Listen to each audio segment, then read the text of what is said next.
es bueno y agradable delante de Dios nuestro Salvador, el cual quiere que todos los hombres sean salvos y vengan al conocimiento de la verdad.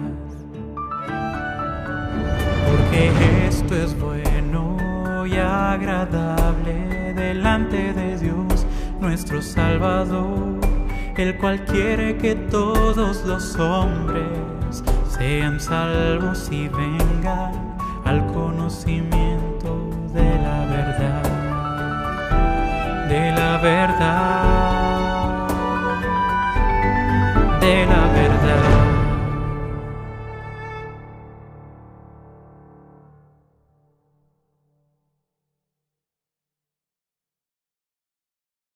Buenas tardes, hermanos. Antes de continuar con la alabanza, me gustaría dejaros unos versículos que se encuentran en Isaías capítulo 53, comenzando con el versículo número 1. Y dice así: ¿Quién ha creído a nuestro anuncio y sobre quién se ha manifestado el brazo de Jehová? Subirá cual renuevo delante de él y como raíz de tierra seca. No hay parecer en él, ni hermosura. Le veremos, mas inatractivo para que le deseemos. Despreciado y desechado entre los hombres, varón de dolores, experimentado en quebranto, y como que escondimos de él el rostro, fue menospreciado y no lo estimamos. Ciertamente, llevó él nuestras enfermedades y sufrió nuestros dolores, y nosotros le tuvimos por azotado, por herido de Dios y abatido. Mas él herido fue por nuestras rebeliones, molido por nuestros pecados.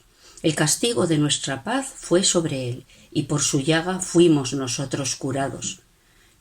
Todos nosotros nos descarriamos como ovejas, cada cual se apartó por su camino, mas Jehová cargó en él el pecado de todos nosotros. Pues podemos en esta tarde dar muchísimas gracias a Dios, porque pudimos ir ante él con nuestra pena amarga que nos causaba el pecado. Él lavó en la cruz nuestras manchas y hoy podemos decir que él es digno de recibir la gloria, la honra y la bendición. Pues bendiciones, hermanos.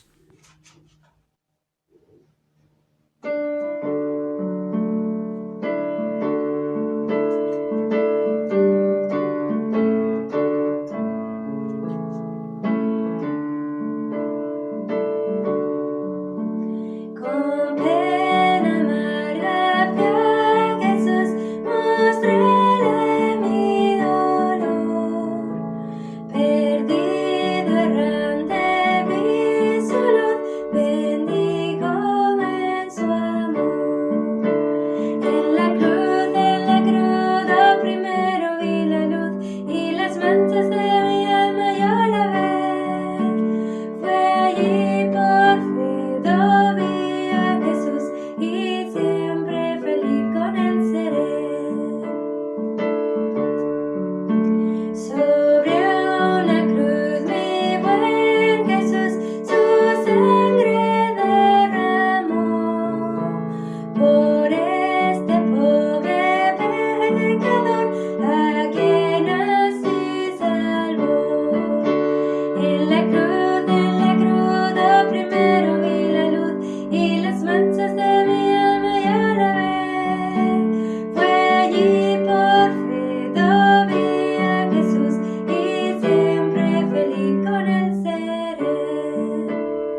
Muy buenas tardes, hermanos. Seguro que habréis escuchado en alguna ocasión la frase mal de amores. Este escenario genera una situación de sufrimiento cuando la persona no es correspondida por la persona amada o hay una ruptura sentimental. En el pasaje que tenemos para hoy vamos a ver la tragedia del amor no correspondido. Israel, el pueblo de Dios, no corresponde al amor de Dios y esto provoca una situación en la que vemos el lamento del Señor Jesucristo porque su pueblo no le reconoce ni le corresponde como el Mesías, Rey y Salvador. Y por otro lado, la consecuencia que esto acarrea a su pueblo. Como nos dice el Evangelio de Juan en el capítulo 1, en el mundo estaba y el mundo fue hecho por medio de él, pero el mundo no le conoció. A lo suyo vino, a lo que le pertenecía, pero los suyos no le recibieron. Jesucristo es dueño de toda la creación, es rey por ser del linaje de David. La profecía se cumplió en su persona, pero los líderes religiosos y su pueblo no le reconoció como el Mesías Dios. Entramos en la Semana Santa y hoy me gustaría ver con vosotros el pasaje del ministerio del Señor Jesucristo que hace referencia al inicio de la Semana de Pasión, llamado la entrada triunfal en Jerusalén. Y aunque este pasaje aparece en los 4 evangelios, vamos a leer solamente 2 de ellos, el pasaje de Mateo 21, del 1 al 11, y también en el Evangelio de Lucas del 19 al 29, Lucas capítulo 19 del versículo 29 hasta el 44. Como he dicho antes, este pasaje también aparece en Marcos 11 y también en Juan 12, pero por tiempo solamente vamos a leer 2 pasajes. Muy bien, hermanos, pues os animo a que abramos nuestras Biblias en primer lugar en el pasaje de Mateo, el Evangelio de Mateo, capítulo 21, del 1 al 11. Y este pasaje dice así: Cuando se acercaron a Jerusalén y llegaron a Betfagé, junto al monte de los Olivos, Jesús entonces envió a 2 discípulos, diciendo: Id a la aldea que está enfrente de vosotros, y enseguida encontraréis una asna atada y un pollino con ella. Desatadla y traédmelos. Y si alguien os dice algo, decid: el Señor los necesita, y enseguida los enviará. Esto sucedió para que se cumpliera lo dicho por medio del profeta cuando dijo: Decid a la hija de Sión: mira, tu rey viene a ti, humilde y montado en un asna, y en un pollino, hijo de bestia de carga. Entonces fueron los discípulos e hicieron tal como Jesús les había mandado. Y trajeron el asna y el pollino, pusieron sobre ellos sus mantos, y Jesús se sentó encima. La mayoría de la multitud tendió sus mantos en el camino, otros cortaban ramas de los árboles y las tendían por el camino. Y las multitudes que iban delante de él y las que iban detrás gritaban diciendo: Hosana al Hijo de David, bendito el que viene en el nombre del Señor, Hosana en las alturas. Cuando él entró en Jerusalén, toda la ciudad se agitó y decían: ¿quién es este? Y las multitudes contestaban: este es el profeta Jesús de Nazaret de Galilea. Muy bien, hermanos, pues una vez que hemos hecho esta primera lectura, vamos a hacer la segunda lectura que, como ya hemos dicho, se encuentra en Lucas 19. Lucas 19, iniciando la lectura en el versículo 29 hasta el 44. Y este pasaje dice así: Y aconteció que cuando se acercó a Betfagé y a Betania, cerca del monte que se llama de los Olivos, envió a 2 de sus discípulos, diciendo: Id a la aldea que está enfrente, en la cual al entrar encontraréis un pollino atado sobre el cual nunca se ha montado nadie. Desatadlo y traédmelo. Y si alguien os pregunta: ¿por qué lo desatáis? De esta manera hablaréis: porque el Señor lo necesita. Entonces los enviados fueron y lo encontraron como él les había dicho.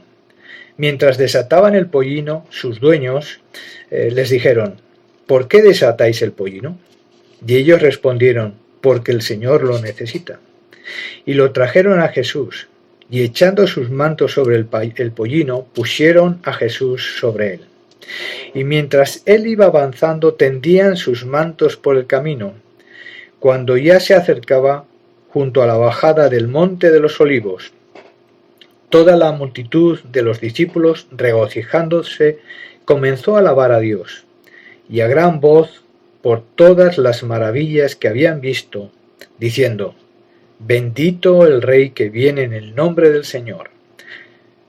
Paz en los cielos y gloria en las alturas. Entonces algunos de los fariseos de entre la multitud le dijeron: Maestro, reprende a tus discípulos. Respondió él y dijo: os digo que si éstos callan, las piedras clamarán.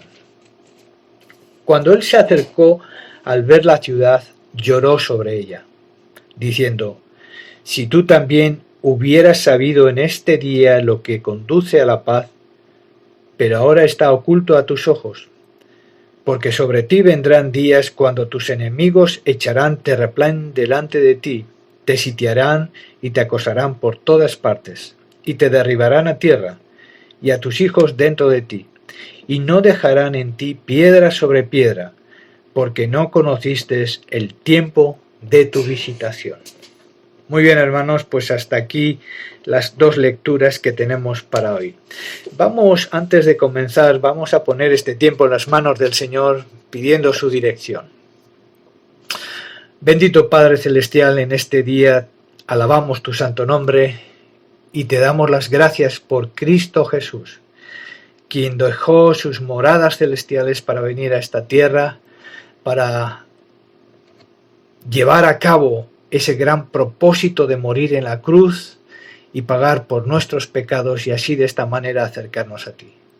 Amado Señor, te alabamos y te damos las gracias por Cristo Jesús, y en esta tarde nos ponemos delante de tu presencia rogando que nos hables a través de tu santa palabra. Gracias te damos por todo ello en el nombre precioso y en los méritos de nuestro Señor Jesucristo. Amén.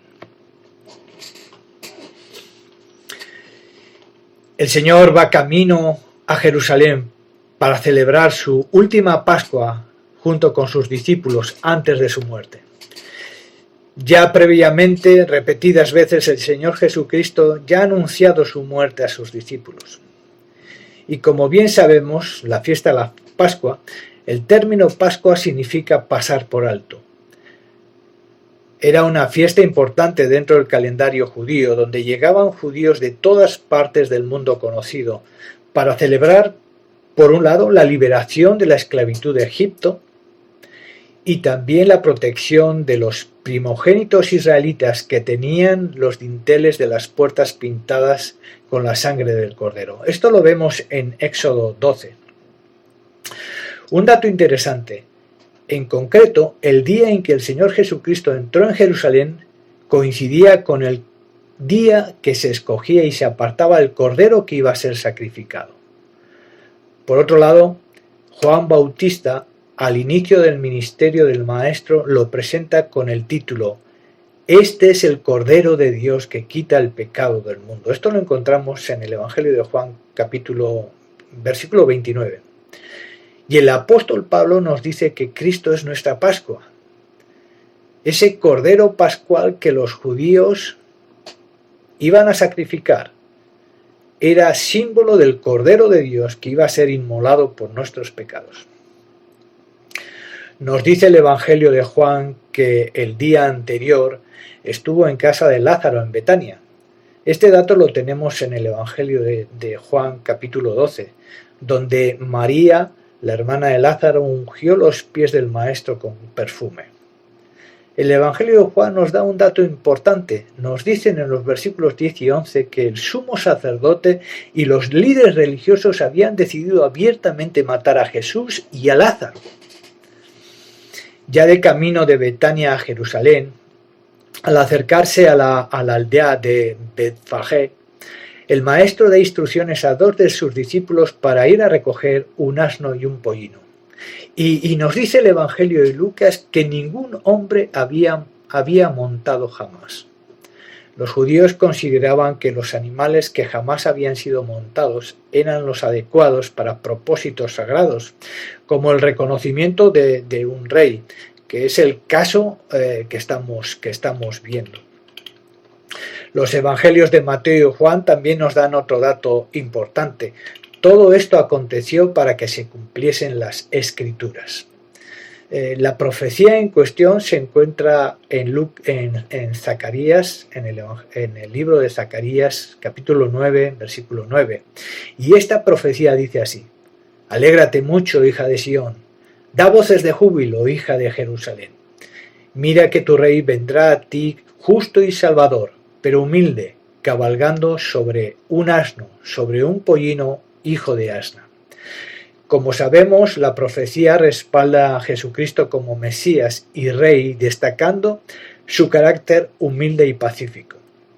Su entrada montado sobre un pollino hijo de asna, y no en un caballo que era montura de un guerrero, o en un carro de guerra, este hecho pone de relieve el carácter pacífico del Maestro como Rey. Si nos acordamos, en el libro de Isaías, en el capítulo 9, tenemos varios, en este texto profético, mesiánico, aparecen varios títulos del Mesías. Uno en concreto, que es el que quiero resaltar, es el de Príncipe de Paz. Jesucristo vino a establecer la paz. No la paz como ausencia de guerra, sino la paz duradera entre Dios y el hombre. Antes de llegar a Jerusalén, nos dicen los evangelios que se juntaron los que seguían al Maestro desde Betania y que habían sido testigos muchos de ellos de la resurrección de Lázaro, y también los que llegaron de diferentes países para la celebración de la Pascua. Al oír la multitud que el Maestro iba a Jerusalén, tomaron ramas y mantos y los tendían a su paso, y la gente, nos dice el Evangelio, que proclamaba: Hosana al Hijo de David, bendito el que viene en el nombre del Señor. El término Hosana significa salva ahora. Esta aclamación es una cita del Salmo 118 que se cantaba en la fiesta de los tabernáculos. El gentío estaba pidiendo la salvación de la opresión de Roma, no la salvación espiritual que les ofrecía Cristo. Y también toda la multitud de sus discípulos, gozándose, comenzaron a alabar a Dios a grandes voces por las muchas maravillas que habían visto. El Evangelio de Lucas nos dice que algunos de los fariseos que estaban entre la multitud le dijeron: Maestro, reprende a tus discípulos. Y Jesús les responde algo muy hermoso: Os digo que si estos callan, las mismas piedras gritarían. Vemos que el entusiasmo de la multitud precipita la crisis de los líderes religiosos. Esto iba a desembocar en el enfurecimiento de los líderes religiosos contra el Mesías. Los sacerdotes, encabezados por el sumo sacerdote, los fariseos y los escribas, ya habían decidido matar al Señor. Llegado a este punto, me gustaría resaltar las tres actitudes diferentes ante la obra del Maestro que vemos en este pasaje. Era la misma persona, pero genera actitudes diferentes. Lo cierto es que toda aquella persona que tiene un encuentro personal con el Maestro no queda impasible, no puede quedar impasible. Por un lado vemos los líderes religiosos, el sumo sacerdote, los sacerdotes y fariseos, con un enfado monumental porque la gente seguía al Maestro y queriendo quitar del medio al Maestro, matarlo.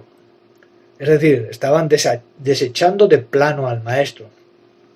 Por otro lado vemos otra actitud diferente, el gentío que seguía al Maestro, con la aspiración de que el Maestro les liberara de la opresión de Roma, viendo en él un rey político, pero sin entender el propósito salvador del Mesías. Le seguían por egoísmo, para que les sacase de una situación de opresión.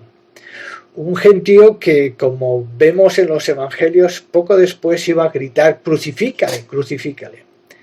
Y por último vemos la actitud de los discípulos, que reconocían en el Mesías al Salvador, a aquel que tenía el propósito de acercarnos a Dios Padre.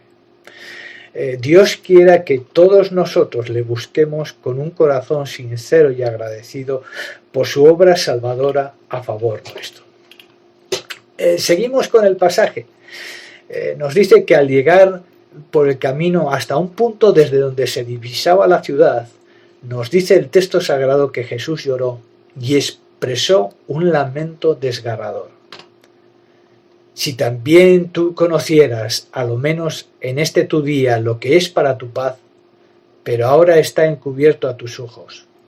Vendrán días sobre ti cuando tus enemigos te rodearán con cerca, te sitiarán por todas partes, te estrecharán, te derribarán a tierra y a tus hijos dentro de ti, y no dejarán en ti piedra sobre piedra, por cuanto no conociste el tiempo de tu visitación. Su pueblo no entendió el propósito de la venida del Mesías, eso es claro. No entendieron que el Mesías venía a crear la paz del hombre y de la mujer con Dios. Por otro lado, los líderes religiosos le rechazaron y decidieron abiertamente matar al Señor, cumpliendo así los designios divinos.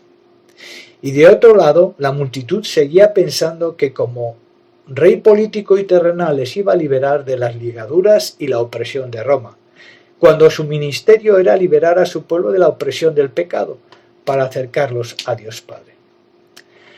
El maestro debió pasar unos momentos de profundo dolor y frustración al no poder traer la paz a su pueblo, pero también al saber que el rechazo de su pueblo hacía recaer sobre ellos el juicio de Dios. Y vemos que esta profecía se cumplió, y en el año 70 los ejércitos de Roma sitiaron y destruyeron la ciudad, no dejando ni una piedra sobre piedra, como estaba profetizado. Yo pienso que todo este dolor que el Señor estaba, este dolor y esta frustración que estaba sintiendo, estaría compensado únicamente, hermanos, por la trascendencia eterna de su obra en la cruz. Como se nos dice en Isaías 53:11, nos dice que verá el fruto de la aflicción de su alma y quedará satisfecho, dice el pasaje. Por su conocimiento justificará mi siervo justo a muchos y llevará sobre sí las iniquidades de ellos. Aunque todavía el pueblo de Dios, su pueblo, Israel, sigue bajo este endurecimiento, pero vemos que por todo el mundo hay multitud de personas que se están acercando a los pies del Señor Jesucristo en base a la obra suya en la cruz por nosotros. Y nosotros somos fruto de ello. Poco tiempo después vemos el segundo lamento desgarrador que del Señor Jesucristo por el rechazo de su pueblo. Días después el Señor dice: Jerusalén, Jerusalén, que matas a los profetas y apedreas a los que te son enviados. ¿Cuántas veces quise juntar a tus hijos como la gallina junta sus polluelos debajo de sus alas, pero no quisistes? Vuestra casa os es dejada desierta, pues os digo que desde ahora no volveréis a verme hasta que digáis: bendito el que viene en el nombre del Señor. En este pasaje vemos la paciencia de Dios con Israel. ¿Cuántas veces quise juntar a tus hijos como la gallina junta sus polluelos y no quisisteis? Es una ilustración hermosa, como el ave o la gallina protege a sus polluelos debajo de sus alas. El pueblo de Israel mató a los profetas que fueron enviados por Dios antes de la venida del Mesías. Y ahora iban a matar al mayor de los profetas, al Hijo de Dios. La consecuencia de este rechazo iba a ser que vuestra casa iba a ser desolada. Este término, vuestra casa, puede hacer referencia tanto a la ciudad como al templo. Y como sabemos por la historia, cuando el templo era cerrado, y en este caso destruido, era porque la presencia de Dios salía del medio del pueblo. Y como hemos visto anteriormente, tanto la ciudad como el templo fueron destruidos y desolados por el rechazo de su pueblo en el año 70 después de Cristo. Tenemos también una profecía que está por cumplirse. Dice, os digo que no me volveréis a ver hasta que llegue el tiempo en que digáis, bendito el que viene en el nombre del Señor. Está haciendo referencia a la segunda venida del Señor, aunque aún hoy Israel está en un estado de endurecimiento, como hemos dicho, hacia el Señor. Llegará el momento en que la nación de Israel o parte de ella, al ver al Señor en su segunda venida, dirán, bendito el que viene en el nombre del Señor. En este pasaje, hermanos, vemos el corazón de nuestro Dios. Ese corazón que se caracteriza por su paciencia y su gran misericordia. Vemos la gran paciencia del amor de Dios al soportar el pecado de su pueblo. Jerusalén había matado al mayor de los profetas, al Hijo de Dios. Sin embargo, Dios no ha rechazado a su pueblo. El corazón de Dios está involucrado en la salvación del mayor número de personas. Como se nos dice en 2 de Pedro capítulo 3:9, el Señor no retarda su promesa, según algunos la tienen por tardanza, sino que es paciente para con nosotros, no queriendo que ninguno perezca, sino que todos procedan al arrepentimiento. Vemos aquí su paciencia que todavía está en activo en el día de hoy, porque Dios quiere que el mayor número de personas se acerquen a Él. Y tenemos una promesa hermosa también en Hebreos 4:16, donde se nos dice, acerquémonos pues confiadamente al trono de la gracia, para alcanzar misericordia y hallar gracia para el oportuno socorro. La mano de Dios está abierta en el día de hoy para acercarnos a Él. No desechemos esto. También vemos aquí, hermanos, otro tema muy importante. Vemos las consecuencias de rechazar al Señor. Solo pasaron 40 años desde que el Señor Jesucristo entró en Jerusalén hasta que en el año 70 se cumplió la profecía del Señor y Jerusalén quedó convertida en un montón de ruinas. Esa fue la consecuencia directa de haber rechazado a Jesucristo. Nuestro Dios sigue siendo el mismo, no cambia. Seamos prudentes, no rechacemos al Señor, porque sus promesas se cumplen. Y Dios no ha cambiado, es el mismo Dios de la época del Señor Jesucristo, es el mismo Dios de hoy en día.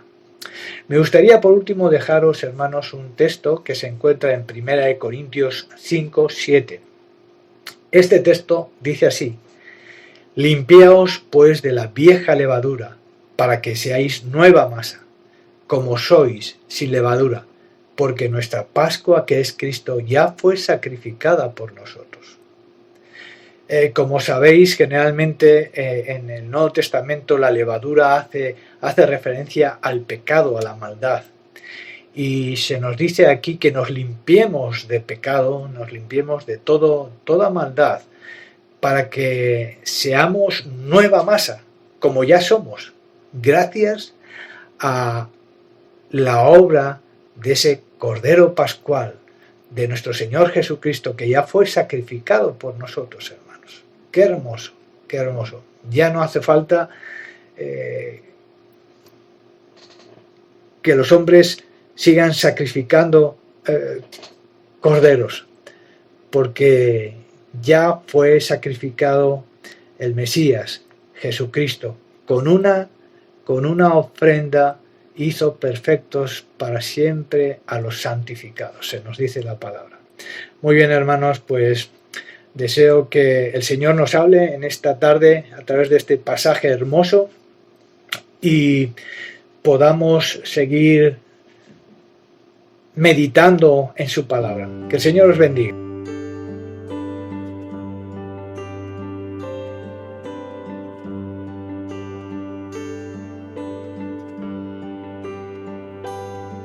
Sientes que el mundo está roto,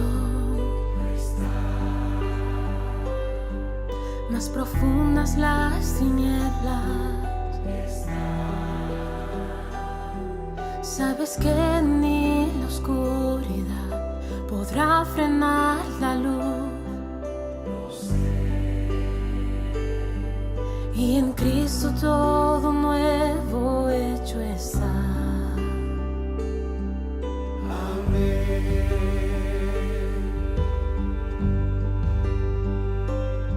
La creación está gimiendo y una nueva está viniendo. Sabes que la gloria del Señor nos alumbrará.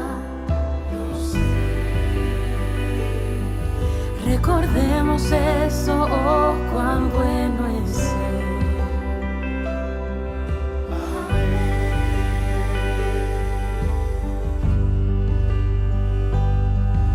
¿Hay alguno digno? ¿Alguno perfecto?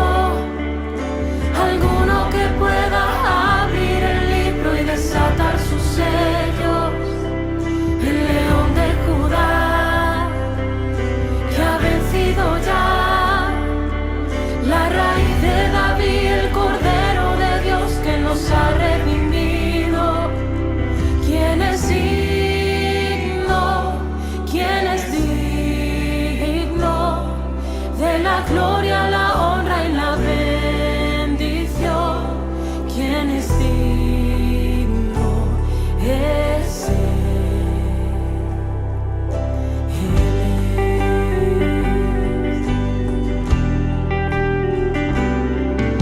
Dios Padre nos está amando. Dios Espíritu entre nosotros. Sabes que Jesús el Mesías en sus brazos te tendrá. Entre nosotros Él de nuevo habitará.